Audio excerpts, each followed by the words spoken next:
Aujourd'hui, l'objectif sur l'exploitation, c'est comme n'importe quelle entreprise, c'est de pouvoir se rémunérer en tant qu'agriculteur. Donc il faut trouver tous les leviers qui vont faire qu'on va pouvoir générer des économies, des gains. Donc le moins de travail du sol, c'est une économie. Quand j'ai une légumineuse qui va avoir poussé l'hiver et qui me restitue de l'azote, ça c'est un gain, c'est de l'engrais gratuit que je ne vais pas avoir besoin d'apporter au champ. Quand je fais une cartographie du sol et pour savoir en utilisant le satellite quelles sont les zones qui ont mieux poussé que d'autres, ça me permet d'économiser là aussi, de savoir précisément où est-ce qu'il faut que j'apporte telle ou telle quantité d'engrais. Tous ces éléments-là sont des éléments de pointe qui aujourd'hui me permettent d'exercer mon métier avec le plus de finesse possible.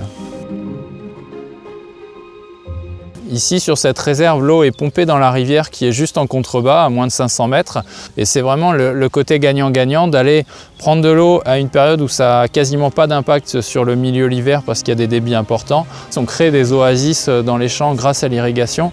Et les animaux, on voit bien, s'y trompent pas, les sangliers, les hirondelles et tous les insectes, ils sont dans les zones irriguées parce que c'est là où il y a de la vie. Avoir des zones refuges, des bandes fleuries pour les auxiliaires de culture, des haies, une couverture du sol l'hiver pour héberger du petit gibier par exemple, des perdreaux, des choses comme ça, mais aussi du coup travailler à la fertilité du sol.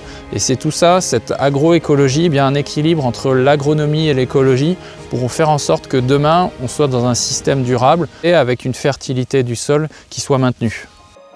J'aime à dire que je suis un producteur de richesse végétale parce que c'est vraiment ça mon métier, savoir faire pousser des plantes dans le sol.